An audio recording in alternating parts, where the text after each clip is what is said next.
किशोर जी भाई साहब, उन्होंने आप इससे पहले सत्र में तेंदुपत्ता के बारे में आप सबको विस्तार से बताया होगा। कुछ चीज़ें जटिल लग रही होंगी, लेकिन वो अपने अनुभव से वो चीज़ें बता रहे हैं।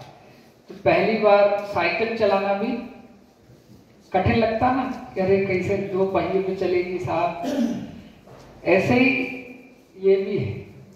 लेकिन एक बार साइकिल जो चला लेता है उसको 10 साल बाद भी नींद से जगा के बोलो भैया साइकिल चला, तो ये नहीं बोलेगा कि मेरे से नहीं बनेगी। वो पैडल में पैर मारते ही सर से चल जाएगी। तो काम करने का अनुभव भी ऐसा ही होता है कि देखने में सुनने में बड़ा लगेगा, लेकिन एक बार जब खुद से कर लोगे, एक बार बैलेंस आ जाएगा, तो 4 आदमी को और सिखाने की आप में क्षमता आ जाएगी। हमारे बीच में राम जी बैठे हुए हैं, राम जी नगौरे, और मैं समझता हूं मध्य प्रदेश में अभी तक जितने आदिवासी विधायक, उसमें मेरी जानकारी में तो पहले एमटेक विधायक हैं। जोरदार तालियां। एमटेक समझते हैं? आदमी बीटेक करके इंजीनियर बनता है, तो इंजीनियर के ऊपर जैसे बीए के ऊपर एमए होता है, वैसे बीटेक इंजीनियर के ऊपर एमटेक होता है। तो एक कदम और आगे हैं, एमटेक के ऊपर पीएचडी भी कर रहे हैं। अभी कुछ 1 आध साल में वो भी हो जाएगी। एकदम विशुद्ध सरकारी स्कूल से पढ़े, उनके पिताजी एकदम सामान्य सी नौकरी में थे। तो अपने बीच से निकला हुआ व्यक्ति इतनी पढ़ाई लिखाई कर लेता है। और केवल ये नहीं है, खंडवा में आदिवासी, खंडवा में गोंड भी हैं, कोरकू भी हैं, भील भी हैं, भिलाला भी हैं, बारेला भी हैं, पटेलिया भी। सारे आदिवासी समुदाय के युवाओं के लिए टंट्या मामा निःशुल्क कोचिंग संस्थान को चलाते हैं, जिसमें से अभी 50 से अधिक लोगों को अधिकारी बना चुके हैं। जोरदार तालियां। अधिकारी मतलब ऐसे नहीं पीएससी वाला, और चाहे पुलिस कांस्टेबल की नौकरी हो, तो एक बार जाके देखना, वहां पर राम भैया का प्रकल्प खुद भी पढ़ाते हैं और वहां पे और लोगों को रोजगार देते हैं, वो लोग पढ़ाते हैं। तो अपने बीच का ही व्यक्ति ये काम भी कर रहा है, उसके लिए आप लोगों के प्रोत्साहन की आवश्यकता है। हमारे बीच में पहले सत्र में माननीय कालू सिंह जी भाई साहब भी यहाँ पर उपस्थित हैं। वो मुख्यमंत्री की मंत्रणा परिषद के सदस्य हैं। लवकुश जी, गौरव जी रहेंगे आपके मार्गदर्शन में। जो अभी का सत्र है, मुझे वैसे कल का लेना था, लेकिन वो आज ले रहा हूं क्योंकि मुझे भोपाल जाना है। ये सत्र है जो टास्क फोर्स बनी है वनाधिकार और पेशा में, उसमें हम सुबह के सत्र में क्या था अपना सत्र, वनवासियों के वनाधिकार, है ना। सुबह अपन ने जंगल के अधिकार समझे। अभी अपन समझेंगे कि हमारे पंचायत के क्या अधिकार। किसके? हम सब पंचायत में रहने वाले लोग हैं, तो जो पंचायत में रहते हैं हाथ उठाओ। सब पंचायत वाले। तो पंचायत के अंदर पंचायत के अधिकार पते रहने चाहिए कि नहीं? तो आपकी पंचायत और पेशा के बाहर की पंचायत में एक सबसे बड़ा अंतर बताओ। आपके क्षेत्र की पंचायत में ग्राम सभा का अध्यक्ष केवल आदिवासी होता है। समझ गए? फिर से बोलो। आपकी पंचायत में ग्राम सभा का अध्यक्ष केवल आदिवासी, और बाकी जगह क्या होता है, हर 5 साल में ओबीसी, एससी, जनरल, ये चक्कर चलता रहता। तो आप तक चक्कर कब आता? 5 साल 6 साल, मतलब 4-5 बाद, 20 साल बाद, या महिला आती फिर पुरुष आता। लेकिन आदिवासी क्षेत्र ऐसा नहीं। एक तो सरपंच भी आदिवासी होगा पेशा क्षेत्र में, नहीं तो ग्राम सभा का अध्यक्ष भी आदिवासी। तो ये क्यों मिला आपको ये अधिकार?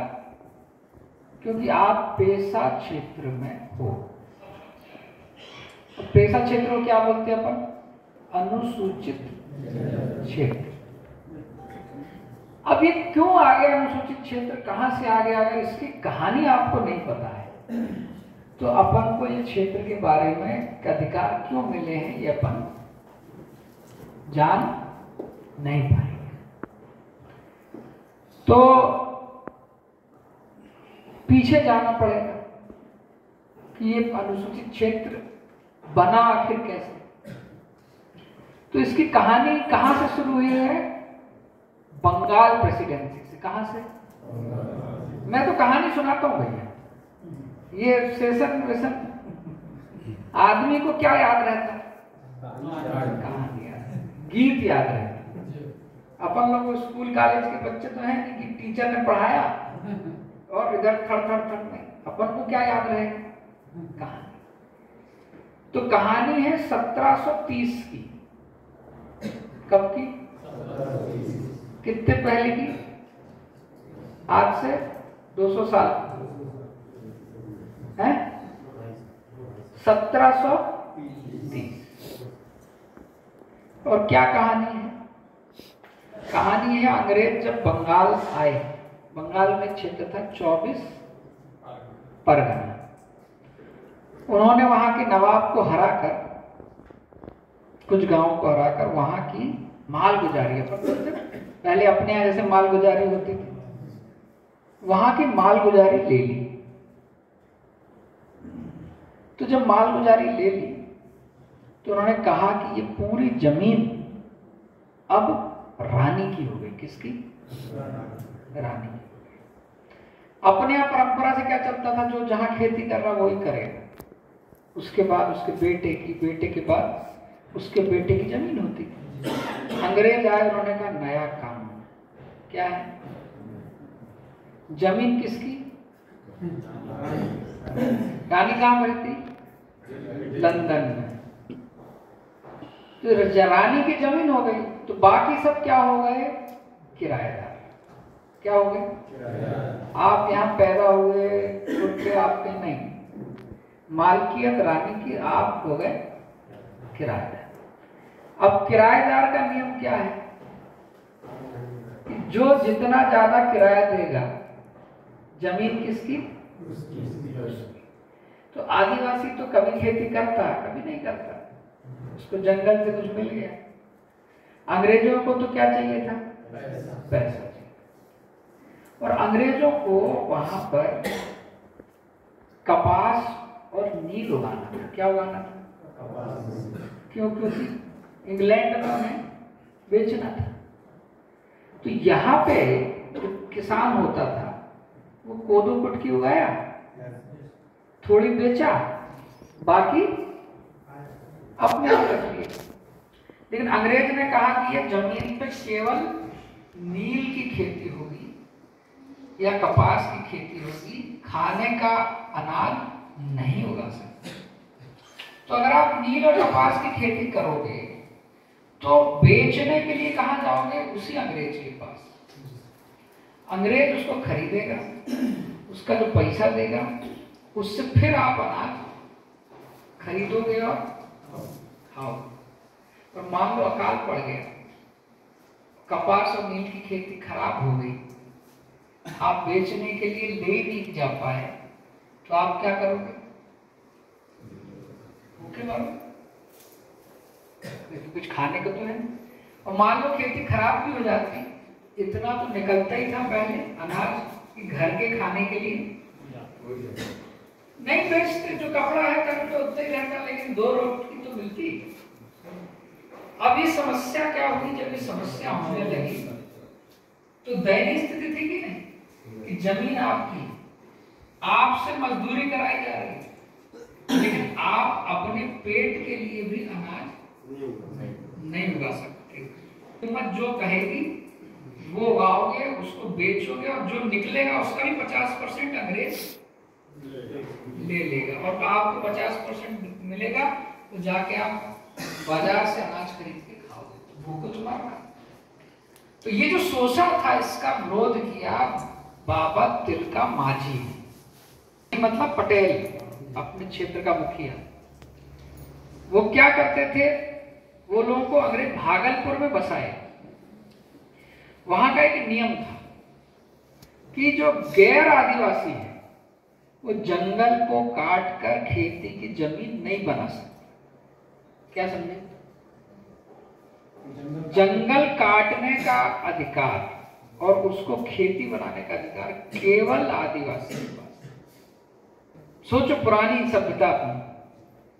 और जो आदिवासी जिस जंगल को काट कर खेती का बनाता था, उस जमीन में से 10% जो कुछ उगता था उसको खूंट कटीदार नाम पर मिलता था। क्या मिलता था? खूंट मतलब पेड़, पेड़ की जड़ को खूंट बोलते। खूंट को काटने वाला मतलब जमीन में, पेड़ मान लो इतना ऊंचा है, उतने ऊंचे पेड़ को जमीन की जड़ों को निकाले बिना खेती होगी क्या? तो बहुत मेहनत का काम होता था। और जो एक बार खेती बनाता था, उस खेत में से जो भी खेती करे वो 10% किसको देता था? खूंट कटीदार। तो खूंट कटीदार खेती नहीं करता था। वो एक बार बना दिया तो उसकी पीढ़ियों को वो पैसा, अनाज मिलता रहता था। जब अंग्रेज आए तो उन्होंने कहा जमीन किसकी? रानी की। उपज किसकी? तो तुमको क्यों दें? तुमको हम खूंट का टैक्स क्यों दें? तो उसने कहा भैया पीढ़ी से मिल रहा है। सतपथ ब्राह्मण में लिखा गया है कि ये अग्नि के द्वारा जब ये जंगलों को खेती के योग्य बनाया गया तो वो कार्य करने वाले लोगों को तब से मिल रहा है, त्रेता युग से। और अंग्रेज आए अभी अभी। तो भागलपुर में जो तिलका मांझी थे, उन्होंने टैक्स लेने वाले का गुलेल से मार के सर फोड़ दिया और वो आदमी मर गया, वो कैप्टन, गुलेल से। और बोला जमीन हमारी, मेहनत हमारी, खून पसीना हमारा, तो हम तुमको टैक्स क्यों दें? देश हमारा। टैक्स का विरोध किया। वो टैक्स क्या था? वो जो दूसरे अंग्रेज टैक्स लेते उसका विरोध किया। तो ये भागलपुर बंगाल प्रेसिडेंसी में जब ये हुआ तो तिलका मांझी 1730 से 1750 तक उसको हम मांझी विद्रोह बोलते हैं, ठीक है। फिर ये विद्रोह चलता रहा, फिर ये विद्रोह छोटा नागपुर में फैला, फिर ये विद्रोह उड़ीसा तक गया। सब जगह पर इसका विरोध हुआ, युद्ध हुए। संथाल लोगों ने इसकी लड़ाई लड़ी। संथाल लोगों ने जब लड़ाई लड़ी तो 60,000 संथाल मारे गए। कितने? 60,000। सोच सकते हो इस कमरे में कितने लोग हैं? 100। ऐसे 60,000 लोग मार दिए गए। उसमें एक बड़ा 4 नाम एक परिवार के, इसका बोलते सिद्धो कान्हो। क्या बोलते? सिद्धो कान्हो। और उनकी 2 बहनें, वो भी खत्म हो गई। एक परिवार के 4 लोग ऐसे विद्रोह में खत्म हो गए। सबने किस चीज का विद्रोह किया कि हमारी जमीन है, अंग्रेज को टैक्स नहीं देंगे। तो जब अंग्रेजों को पता चला कि 1857 में भी इतनी ये लड़ते जा रहे हैं, मरते जा रहे हैं, लड़ते जा रहे हैं, मरते जा रहे हैं, तो क्या करें? बोले जहां ये लोग रहते हैं वहां पे अपना ये टैक्स वाला कानून नहीं लगाना, क्योंकि जितना मिलता नहीं है उससे ज्यादा तो नुकसान है, जान माल की हानि। तो ऐसे क्षेत्रों को उन्होंने बोला नहीं, मतलब शेड्यूल्ड और पार्शियल शेड्यूल्ड एरिया। शेड्यूल्ड मतलब है ये सूचीबद्ध। एक्सक्लूडेड मतलब कि यहां पर कानून अंग्रेजों का नहीं लगेगा। और पार्शियली एक्सक्लूडेड मतलब एक तो नॉर्थ ईस्ट में बोल दिया और इधर पार्शियली एक्सक्लूडेड, मतलब यहाँ पे जब अंग्रेजों का टैक्स वाला कानून नहीं लगना है, क्योंकि यहाँ पे मारकाट आदिवासियों से खूब। 1935 में जब एक्ट बना तो ये एक्सक्लूडेड एरिया और पार्शियली एक्सक्लूडेड एरिया, इसको उन्होंने शेड्यूल्ड डिस्ट्रिक्ट में कन्वर्ट कर दिया। तो ये जो आपकी मध्य प्रदेश में 20 डिस्ट्रिक्ट है ना, 20 जिले, ये कब से हैं? 1935 से। कब से हैं? 1935 से। और 1878 से ये कानून शुरू हुआ। कब से? 1878 से। 1857 में लड़ाई हुई, 1857 से 1868 10 साल, और 20 साल 1858, मतलब 21 साल बाद अंग्रेजों को समझ में आया कि आदिवासी क्षेत्र में बाहर का कानून, रानी का कानून नहीं चलेगा, यहाँ पर आपसी भाव से काम होता है। तो ये जो एरिया था 1935 का एक्सक्लूडेड और पार्शियली एक्सक्लूडेड एरिया, यही आगे जाकर जब संविधान सभा आई, अपना कानून बना, तो जिन क्षेत्रों में जल, जंगल, जमीन के लिए आदिवासी संघर्ष किए, 1730 से लेकर 1878 तक जिसको शेड्यूल्ड एरिया डिस्ट्रिक्ट बनाया, उस क्षेत्र को संविधान ने भी क्या स्वीकार किया? 5वीं अनुसूची और 6वीं अनुसूची का क्षेत्र। इस क्षेत्र के लिए संविधान में अनुच्छेद 244 लिखा, 244, और 244 के साथ क्षेत्र के लिए 5वीं अनुसूची क्षेत्र बनाया और 6वीं अनुसूची क्षेत्र बनाया। तो जिस प्रकार जब अंग्रेजों का कानून था, तो या तो ब्रिटिश का राज होता था या वहां के राजा का राज होता था, लेकिन ये तीसरा क्षेत्र होता था जिसमें सीधे रानी का राज होता था। उसी प्रकार आजादी के बाद भी बोला कि यहाँ पर ना विधानसभा चलेगी, यहाँ पे गवर्नर का सीधे अधिकार। किसका? गवर्नर। अब वो गवर्नर साहब उसका अधिकार उपयोग करे या ना करे वो एक अलग विषय, लेकिन अधिकार किसका है? गवर्नर साहब। गवर्नर साहब चाहे तो इस क्षेत्र में एक कागज से लिख सकता है कि यहाँ पर कोई कानून लागू, या तो ये कानून लागू होगा। लेकिन गवर्नर कौन से कानून लागू करे, कौन से नहीं करे, तो ढेर हो सकते हैं, लेकिन संविधान में कुछ कानून स्पष्ट लिखे हैं कि गवर्नर को इसके लिए काम करना है।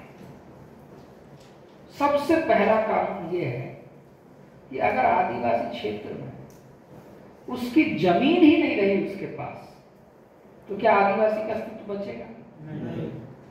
इसीलिए शेड्यूल्ड एरिया में कोई बाहर का आदमी आकर जो आदिवासी नहीं है, या बाहर का आदिवासी भी इधर आकर यहाँ की जमीन को खरीद नहीं, समझ गए? उसका उद्देश्य क्या था? अगर बाहर के लोग आकर यहाँ बस गए तो यहाँ के तो लोग सीधे साधे उनका शोषण करें। तो गवर्नर को बोला सबसे पहले आपको शेड्यूल्ड एरिया में जल, जंगल, जमीन को बचाना है। इसलिए बाहर का आदमी शेड्यूल्ड एरिया में आके जमीन नहीं ले सकता, अगर लेगा तो ये अवैध है। क्या है? अवैध है। आदिवासी भी नहीं ले सकता, उसके लिए भी अनुमति लगेगी। तो पहली चीज तो जमीन बचाना है। अब दूसरी चीज क्या है? मान लो यहां आदिवासी रहता है, यहां कोई जमीन तो है नहीं बाहरी की, तो स्वाभाविक है जमीन होगी सस्ती। जब जमीन सस्ती होगी तो यहाँ पर बाहर से कोई आएगा नहीं, तो यहाँ जो कुछ सामग्री वगैरह बिकती है वो क्या होगी? बहुत सस्ती होगी। तो अगर आदिवासी को मान लो पैसे की जरूरत है, तो ऐसा ना हो कि जो साहूकार है वो बाहर से आकर आदिवासियों को बड़े ब्याज पे कर्ज दे दे। क्या दे दे? और चूंकि सस्ती जमीन है, रोजगार है नहीं, चीजें हैं नहीं, और ये कर्ज को नहीं पटा पाए, तो आदिवासी क्या बन जाएगा? कर्जदार, गुलाम बन जाएगा। फिर उसके बाद एक पीढ़ी, दो पीढ़ी जो कुछ है उसको कर्ज चुकाता रहेगा, क्योंकि शिक्षा भी नहीं है। तो दूसरी चीज जो गवर्नर को अधिकार है कि साहूकारी मतलब कर्ज का व्यापार इस क्षेत्र में नहीं होना, इसकी व्यवस्था करना। क्या चीज? जमीन, कर्ज। और तीसरी चीज है कि यहाँ जो सस्ता लेबर मिलता है, उस सस्ते लेबर को कोई बहला फिसला के कहीं दूर हैदराबाद या कहीं ना ले जा पाए, उसके लिए भी ये व्यवस्था करना कि जो भी ले जा रहा है वो उनको मिनिमम वेज दे तभी ले जाए। ये नहीं कि यहाँ 5,000 पकड़ाए और वहां ले गए और महीने के 5,000 में काम करा रहे। नहीं, मिनिमम वेज कितना है? 480 रुपया प्रति दिन, कलेक्टर रेट। तो अगर बाहर ले जा रहा है, मान लो 10 दिन के लिए ले जा रहा है, तो कितना लिखना पड़ेगा? 480 रुपया प्रतिदिन के रेट से बाहर ले जा रहा है। और यात्रा भत्ता देगा। क्या देगा? यात्रा भत्ता देगा। अगर नहीं देता है तो उसके ऊपर भी गवर्नर, अब आप देखते हो कि बैतूल से अपना लेबर जाता है, 250 रुपये में जाता है। कितने में? सरकारी रेट क्या है? 500। और वो कितने में काम करता है? और 250 में भी अगर 100 दिन काम किया तो ठेकेदार उससे 20% कमीशन काट लेता है और उसको बोलता मैं पैसा ही नहीं दूंगा। कई लोगों को अपन ने यहाँ से बंधुआ मजदूरी जैसे छुड़ा के अपन लेकर। तो शेड्यूल्ड एरिया में ये शोषण तो चल ही रहा था आजादी के बाद, 5 क्षेत्र था ही, लेकिन ये शोषण चल रहा था क्योंकि पंचायत का कोई अधिकार। अब एक बार विधायक जी 5 साल में चयन हो जाता था, फिर विधायक जी भोपाल में, राम जी बताएंगे, और क्षेत्र में वो भाई अपने गांव आएंगे, हर गांव में कैसे उस समय पर विधायक जी को कितनी तनख्वाह मिलती, और अपने आदिवासी विधायक को, समाज का विधायक था, उसको भी क्या समझ, जो समाज का बिंब है वही उनका बिंब था। तो अब ये बात आई कि त्रिस्तरीय व्यवस्था, ग्राम स्वराज। गांधी जी ने क्या सपना देखा था? ग्राम स्वराज। तो गांधी जी का जो सपने के आधार पर ग्राम स्वराज के लिए तीसरी व्यवस्था खड़ी करने के लिए संविधान संशोधन किया। पहली थी लोकसभा, दूसरी थी विधानसभा और तीसरी थी ग्राम सभा। तो सबसे बड़ी ग्राम सभा, उसके लिए पेशा कानून, पंचायती कानून लाया। अब ग्राम सभा का मतलब क्या? क्या अधिकार मिलेंगे? तो जो भूरिया कमेटी ने 15 अधिकार दिए, कितने अधिकार दिए? तो आप देखें उसका पैरा 4 है, पैरा 4, पेशा एक्ट का पैरा 4, उसमें 15 अधिकार दिए। अब कोई 15 अधिकार याद रखने जाए तो अपन को पहाड़ा याद नहीं रहता, 15 अधिकार क्या याद है? ठीक, लेकिन मैं आपको मोटा मोटी अधिकार बताता हूं। 6 अधिकार तो आपको तत्काल याद हो जाए। पहला अधिकार है जमीन का अधिकार। किसका? तो जमीन के कागज के लिए आपको तहसील के चक्कर नहीं लगाना। पटवारी हर साल, जैसे अभी 15 नवंबर को स्पेशल ग्राम सभा आयोजित होनी है, पटवारी आपकी गांव में आकर सब लोगों के उसके बीवन खसरा खतौनी की प्रति आपको उपलब्ध कराएगा। ये किसका अधिकार है? पटवारी। मान लो आप 1 ग्राम में रहते हो तो बीट गार्ड आकर आपको क्या दिखाएगा? कौन सा खसरा किसका? ये किसका अधिकार है? जमीन का अधिकार। किसका? जमीन का। जमीन का दूसरा अधिकार क्या है? समता जजमेंट में लिखा है कि पेशा क्षेत्र की जमीन को केवल सरकार ही खनिज निकाल सकती। कौन? केवल प्राइवेट आदमी। ऐसा नहीं हुआ कि आपकी जमीन पेशा क्षेत्र में है, MIDC आया, झंडा गड़ाया और बोले कल से जमीन फलाने उद्योगपति की, ऐसा ऐसा नहीं हो सकता, ऐसा नहीं हो सकता। इसलिए एक जमाने में बैतूल पैसा ब्लॉक था, लेकिन यहां पे कुछ बड़े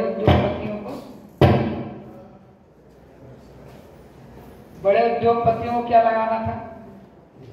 उद्योग।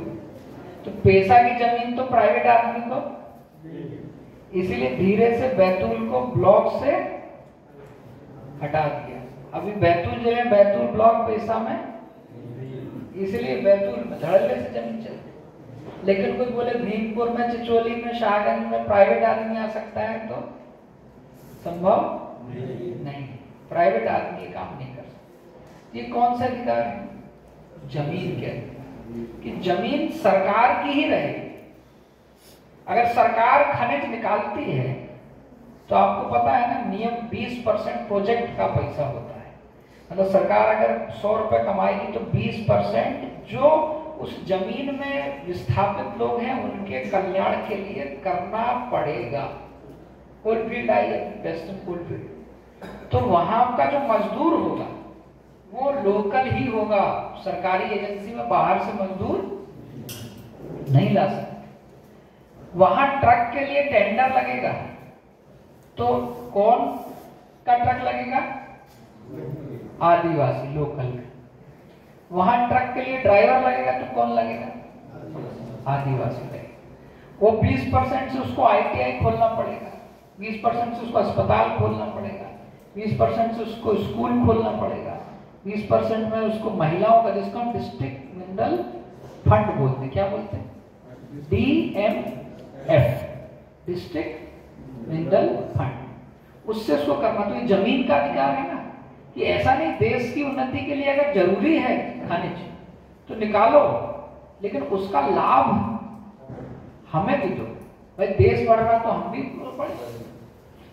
तो जमीन के अधिकार है कि जमीन अधिग्रहण ग्राम सभा की अनुमति के बिना नहीं। कोई बोले अरे ऐसा कहाँ नियम है, तो एक निर्णय है नियामगिरी का निर्णय। किसका? किसका? एक जापान की कंपनी थी, उसने लगभग 70,000 करोड़ का निवेश किया। कितने का? 70,000। बनाती थी एल्यूमिनियम। क्या बनाती थी?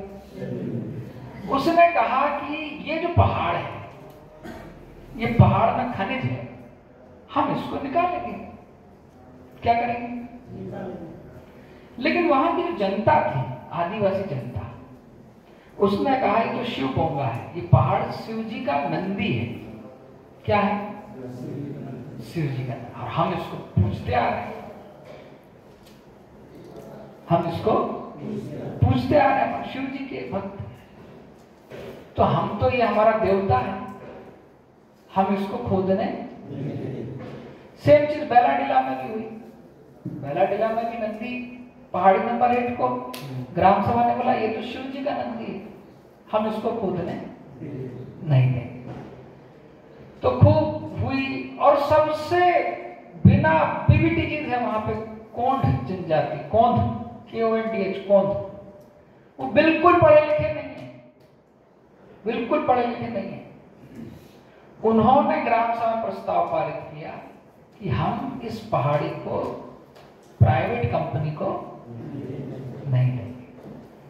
और पूरी सरकार लगी रही कि सरकार का राइट है, हम अधिग्रहण करेंगे, हम ये करेंगे। युद्ध, उनने खाना पीना छोड़ के उस पहाड़ पर जाके नीचे बैठ गए कि हम तो नहीं हटेंगे, आपको खोदना है तो हमारे ऊपर डायनामाइट लगा के पहाड़ के साथ साथ हमको भी उड़ा दो, लेकिन हम यहां से। तो केस गया सुप्रीम कोर्ट तक। सुप्रीम कोर्ट ने एक जजमेंट दिया, नियामगिरी, पहाड़ी का नाम क्या है? नियामगिरी पहाड़। बोले ग्राम सभा ने लिख के दिया है कि हमको यहाँ पर खनिज नहीं देना है, तो ये खनिज सरकार नहीं निकाल सकती। ठीक है, जमीन का अधिकार हुआ कि नहीं? कि हमारी जमीन हमारी अनुमति के बिना नहीं निकाल। 6 अधिकार पहले मैं बता देता हूं। जमीन का अधिकार, जल का अधिकार, जंगल का अधिकार, मजदूरों का अधिकार, महिलाओं का अधिकार, संस्थाओं को चलाने का अधिकार, फिर मेले संचालित करने का अधिकार, अवैध शराब की बिक्री रोकने का अधिकार, फिर लघु खनिज के प्रबंधन का, लघु खनिज मतलब गिट्टी, रेत, खड़िया जिसको हम चीप बोलते हैं, ये जो कुछ पत्थर, ये लघु खनिज, इसके प्रबंधन का अधिकार, और गांव की रूढ़ी जो प्रथा है उसके अनुसार न्याय करने का अधिकार, ये पेशा कानून ने अधिकार दिए। तो ये रूढ़ी प्रथा है, इसमें शांति निवारण समिति भी आ गई, गांव के विकास की भी बात आ गई। और ये सारे जो कानून हैं, इसमें जमीन का जैसे मैंने आपको अधिकार बताया, वैसे एक अधिकार जल का अधिकार है कि मान लो आपके गांव में कोई तालाब है, तो वो तालाब सरकार का नहीं कहलाएगा, किसका कहलाएगा? ग्राम सभा। उस तालाब में सिंघाड़ा उगाना है कि मछली पालनी है, ये कौन तय करेगा? ग्राम सभा। ठीक। मान लो वहां से सिंचाई के लिए पानी देना है, तो WRD वाले नहीं तय करेंगे कि ये पानी कहाँ जाएगा, कौन तय करेगा? ग्राम सभा। उसी प्रकार जंगल का अधिकार मैंने सुबह भी आपको बताया कि जंगल के प्रबंधन का अधिकार, जंगल के उपज का अधिकार, उस उपज को बेचने का अधिकार, तेंदुपत्ता से लेकर 32 तरह की ग्राम वनोपज को रखने बेचने का अधिकार।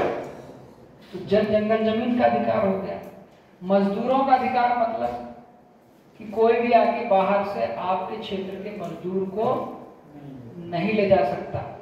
और पेशा क्षेत्र में एक बोर्ड लगा देना चाहिए, कलेक्टर दर से कम भुगतान करने पर कानूनी कार्यवाही की जाएगी। कहीं सरकारी कंस्ट्रक्शन हो रहा है, ठेकेदार आपको पैसा दे रहा है, तो शेड्यूल्ड एरिया में कलेक्टर दर से कम पैसा नहीं दिया जा सकता। उसके लिए आप विरोध कर सकते हो। वो बोलेगा अरे कॉस्ट बढ़ जाएगा, बढ़ाओ भाई, बिल्डिंग 1 करोड़ की बन रही है, 1 करोड़ 10 लाख की बनेगी, कौन सा उसकी जेब से लग रहा है? लेकिन मजदूर को उसकी मजदूरी तो मिले। यहां नहीं मिलेगी मजदूरी तो आप कहां जाओगे? भोपाल जाओगे, नागपुर जाओगे, तो फिर तो पलायन हो गया ना यहां से, है ना? क्यों? क्योंकि मजदूरी आपको यहां पे अगर 400 मिलने लगेगी तो आप 500 के लिए नागपुर जाओगे क्या? भाई 100 रुपए तो आने जाने में लग जाएगा। वहां खाओगे कहाँ, रहोगे कहाँ, छोटे बच्चे कहाँ रहेंगे? तो यहाँ पे मजदूरी ठीक ठाक मिल जाए, ये मजदूरों के अधिकार कौन देता है आपको? ग्राम सभा। कि कोई भी आपका शोषण नहीं कर पाए। ठीक है। उसका महिलाओं के अधिकार, महिलाओं के अधिकार कैसे? मतलब कि जो ये समितियां बनेंगी उसमें महिलाओं की भी उतनी सहभागिता। गांव में शराब की दुकान, बाहरी विदेशी शराब की दुकान को बंद करना है, नहीं खोलना है, उसकी भी अनुमति किससे लेनी पड़ेगी? और उस समिति में महिलाएं भी रहेंगी आधी, क्योंकि शराब से सबसे नुकसान किसका है? महिलाओं का है। ठीक है। इसके अलावा गांव में विभिन्न प्रकार की संस्थाएं होती हैं। एक संस्था होती है आंगनवाड़ी, होती है। एक संस्था होती है PHC हेल्थ सेंटर, एक संस्था होती है प्राइमरी स्कूल, वो पंचायत के अंदर आता है, मिडिल स्कूल, हाई स्कूल। उसके अलावा आपकी वहां पर और जो भी संस्थाएं आती हैं, वो संस्था ठीक से चल रही कि नहीं चल रही। मान लो आपके यहाँ प्राइमरी स्कूल खोला और वहां पे माँ साहब आते ही नहीं है, कोई माँ साहब ही नहीं। आपने जाके पूछा पाची की तो बोला माँ साहब तो रहते हैं बैतूल शहर में, और बच्चे कागज में हैं, बाकी बच्चे कहाँ रह रहे? गांव में, और आश्रमशाला में उसका नाम है।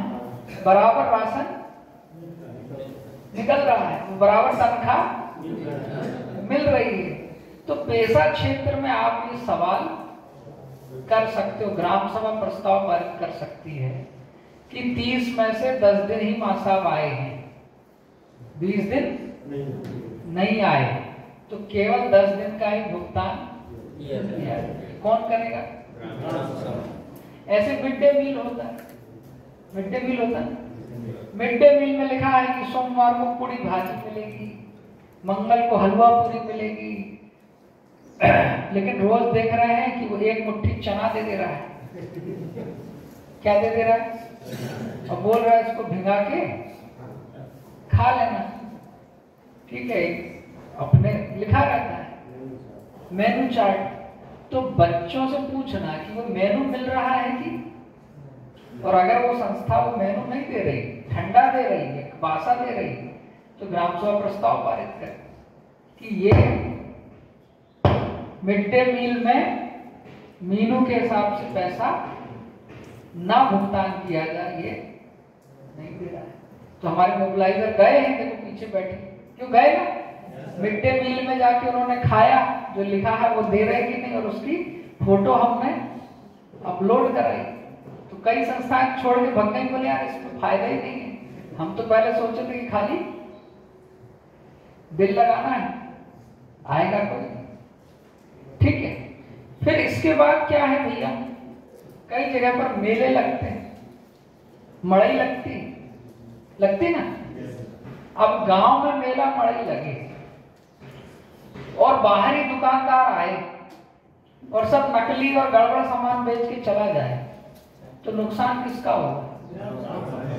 ग्राम सभा। इसीलिए आप क्या करोगे कि भैया जो भी आएगा दुकान लगाने, 5,000 रुपया ग्राम सभा का टैक्स, आना है तो आओ, नहीं आना है तो। और वहां ग्राम सभा बोले कि अगर कोई गांव का आदमी दुकान लगाएगा तो उसको कितना देना पड़ेगा? 1,000। तो प्रोत्साहन से अपनी दुकान लगाएगा। मान लो आपके यहाँ पे कोई मंदिर है, उसमें सावन में मेला लगता है और बाहर से 500 कार आती है, कितनी? तो आप बोल सकते हो कि भैया 50 रुपए पर गाड़ी टिकट लगेगा। वो पैसा जो मिलेगा वो कहाँ जाएगा? ग्राम सभा। मान लो आपके क्षेत्र से कोई खदान जा रही है और वहां पे बड़ा बम्पर निकलता है रोज 100 की संख्या में। ग्राम सभा प्रस्ताव पारित करे कि ये ट्रक से हमारी सड़क खराब हो जाती है। भाई सड़क किसके लिए बनी? हमारे चलने के लिए। उसका लोड कितना है? एक कार बराबर लोड के लिए बनी, लेकिन वो 500 टन का ट्रक चलेगा तो सड़क कितने दिन चलेगी? टूट जाएगी। नुकसान किसका? तो आप टैक्स लगा दो कि भैया ये सड़क अगर टूटी, इसके रखरखाव के लिए इतना इतना ग्राम सभा प्रस्ताव पारित करती है, बांस की परखच्ची लगा दी। अब वो क्या होगा, आते जाते से पूछना भैया बिल्टी दिखा, परमिट दिखा, 5 चीज दिखा। अगर सब कुछ है तब तो जाने दोगे, और अगर अवैध रूप से ले जा रहा है तो जाने दोगे क्या? है? फिर तो कहोगे भाई आधा तेरा आधा। तो ग्राम सभा भी खुश है ना, थोड़ा चेक बैलेंस हो जाए। हम ये नहीं कह रहे कि अवैध को करो, लेकिन समाज का दबाव तंत्र तो काम करता है ना।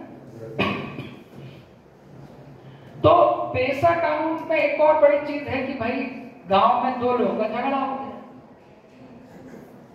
शाम को महुआ की मिल गई पिए और बोले कि तितली मेरी थी, तितली तेरी थी, और तेरी तितली मेरे में आई, मेरी तेरे में आई, झगड़ा हो गया, सिर फटाफट हो गई, कालर वालर पकड़ लिए, है ना। लेकिन जब तक झगड़ा था तो पुलिस वालों को पता चल गया और उसने FIR, कौन सी धारा? 423, 198, शांति भंग, धारा 148, ऐसे 5-6 कानून लागू हो गए, इस पे भी हो गए और उस पे भी हो गए। वो लागू होके खा पी के सो गए, सुबह उठे, अरे बोला भैया कहाँ है रे, और पता चला कि भैया और भैया की तो कल की FIR कट गई। अब दोनों भैया जा रहे हैं, कहाँ जा रहे हैं? बैतूल कोर्ट चौकी। हर बार का 100 रुपये काला कोट वाला भी ले रहा है, हर बार को कोई। अब गलती एक दिन की और भैया लोग चल रही पेशी पे पेशी, पता एक पेशी नहीं है, वारंट निकल गया तो जेल में पड़े, पता ही नहीं। तो ग्राम सभा क्या कहती है कि बड़े कानूनों के अलावा, हाँ भाई कोई किसी का मर्डर कर दे तो वो तो भाई उस पर पुलिस कॉग्निजेबल है, नॉन कॉग्निजेबल ऑफेंस बोलते हैं उसको अंग्रेजी। छोटे मोटे झगड़े तो आपसी व्यवहार से सुलझ जाए। तो आप 1 साल में पेशा कानून ने 10,000 FIR होने से बचाई है। 2 साल में कितनी, मतलब 10 गुणा 2, 20,000 पार्टियों को, 20,000 आदिवासियों को झगड़े होने से बचाया है। आपसी उसमें हमने कहा था तुमने झगड़ा हो गया था, तुम चलो इसको 500 दो, तुमने इसको ज्यादा मारा तुम इसको 700 दो, और झगड़ा शांत हो गया। ना कोर्ट न कचहरी, आपस में। दूसरा एक और अपने पुराने आदिवासी समाज है, कई बार कुछ घटना दुर्घटना हो जाती है, कहीं बहनें, कई लोगों की पटरी नहीं बैठ रही तो इधर से उधर कई बार है। अब शहरी कानून में तो वो भाई आपस में नहीं पट रही, लेकिन पूछने जाएंगे कहाँ? जज साहब के पास कि जज साहब अलग हो जाए कि नहीं। अब जज साहब पर टाइम नहीं, पता चला अलग होता, पूछते पूछते 10 साल और निकल गए। अपने यहाँ तो चटपट न्याय होता है। उन्होंने कहा साहब ग्राम सभा के आपस में तय करो, रूढ़ी परंपरा इन दोनों की नहीं पट रही है तो अपना अपना कर लो, या कहीं पट रही है तो जैसा जमा लो, ठीक है। तो बिना खर्चे के अपने यहाँ तो हल्दी की गांठ से काम हो जाता है कि है? कोई मंगलसूत्र नहीं भी एक हल्दी में बांधी, पीला धागा और मंजूर, सस्ते में काम है साहब, है? कोई ना कोर्ट की फीस देना ना कचहरी की फीस। इसको बोलते अपन ग्राम न्यायालय, क्या बोलते? और ये सब अधिकार किसमें है? लेकिन उसमें महिलाओं का शोषण नहीं होना चाहिए। ये नहीं कि आप महिलाओं का कोई ऐसा नहीं हो सकता। तो इतना सुंदर पेशा कानून है, लेकिन दिक्कत क्या है? हम लोगों ने जब पेशा कानून शुरू किया तो पेशा कानून मतलब कि गांव के हर आदमी की आवाज, क्योंकि गांव में 700 लोग हैं, कुछ भी झगड़ा पानी है तो एक नोटिस दिए ग्राम सभा का, 700 लोग बैठे, मैटर सॉल्व किए और चलते रहे। लेकिन राजनीति ऐसे लोगों को स्वीकार करती है क्या कि भाई आपने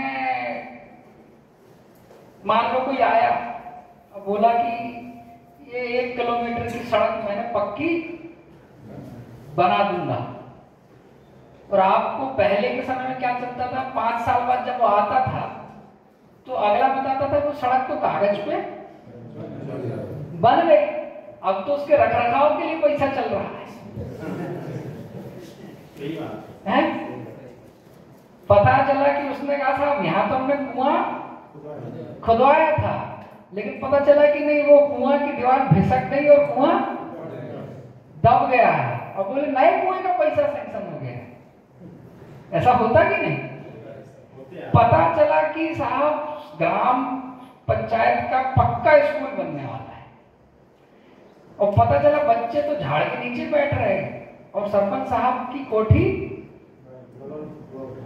4 फ्लोर की होगी, सीमेंट कहीं की कहीं चली जाती। तो पहले क्या होता था कि ऐसा चलता था तो पूछने वाला नहीं, लेकिन पेशा कानून आने के बाद पैसा तभी मिलेगा जब ग्राम सभा बोलेगी कि हाँ ये फलाना काम वास्तव में हुआ है, उसको बोलते हैं यूसी देना, मतलब यूटिलाइजेशन सर्टिफिकेट, मतलब काम पावती।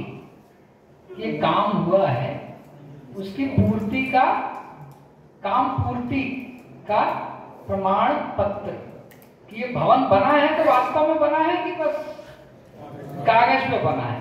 तो पैसा कानून आने के बाद ग्राम सभा बताएगी कि काम पूर्ति का प्रमाण पत्र नहीं दिया तो पैसा नहीं मिलेगा। अब पहले की राजनीति और अब की राजनीति में अंतर हुआ कि पहले तो साहब कागज पे ताजमहल बनवा देते थे, बनता था कि नहीं, और जनता को पता ही नहीं कि ताजमहल बन गया हमारे गांव में। अब लेकिन तुमने 4x4 का मकान भी बनाना है तो पूर्ति का सर्टिफिकेट कौन देगा? ग्राम सभा। तो भैया ऐसी राजनीति तो खर्चीली होगी ना, सब पूछेंगे। तो जो लोग आपका शोषण करना चाहते हैं वो चाहेंगे क्या पैसा ग्राम सभा मजबूत बने? चाहेंगे क्या? नहीं चाहेंगे। तो क्या बोलेंगे? अरे पैसा तो बेकार है। क्या बोलेंगे? कुछ नहीं है इसमें, ये अरे कोई लागू वागू। अब ये बताओ, पैसा आपका, लागू करने वाले आप लोग, तो क्या बाहर का आदमी बोलेगा कि लागू है कि नहीं है? भाई एक्ट के नियम सरकार ने दे दिए, हमारे छोटू सिंह के जैसे मोबाइल आपके संयोजक सरकार ने दे दिए, ग्राम सभा के प्रस्ताव आप लोग पारित करा रहे हैं। तो आप तय करोगे कि पैसा लागू है कि नहीं, कि बाहर वाला तय करेगा? ग्राम सभा तय करेगी। आप जो बोगे वही काटोगे। ग्राम सभा की अच्छी ग्राम सभा होगी तो गांव के लफड़े गांव में ही सुलझ जाएंगे। ठीक है, गांव का जो तेंदुपत्ता सब कुछ गांव में रहेगा। तो पैसा कानून पुराने समय की जो ग्राम सभाएं होती थी, पुराने समय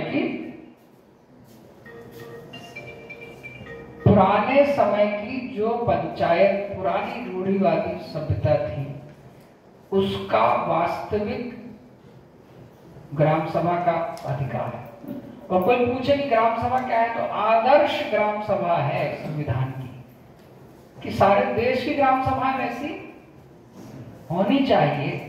भाई कोर्ट कचहरी कितना आदमी जाएगा?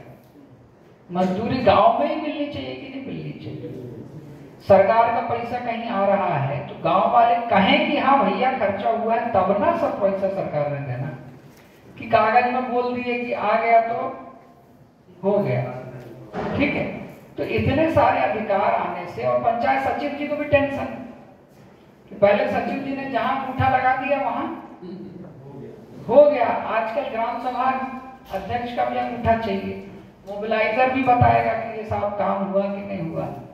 ठीक है, आप पहले क्या होता था कि जेसीबी से गड्ढा खोद दिए और बोले ये 10 लोगों के खाते में डाल दो, 10 लोग खाते में आए, नहीं पता चला 10 लोग हैं ही नहीं, कहीं शहर में रह रहे, उनका जॉब कार्ड बना है और उसके नाम पे जेसीबी का पैसा, मजदूरी का मनरेगा का जा रहा है। गांव वाले बेचारे अभी भी पलायन कर रहे हैं। तो ये सारी चीजों की रोकथाम कहाँ होगी? अधिकार किससे मिले हैं? पैसा कानून से। हम कोई देश के विरोध में बात नहीं कर रहे, हम तो भैया गांव के विकास की बात कर रहे हैं।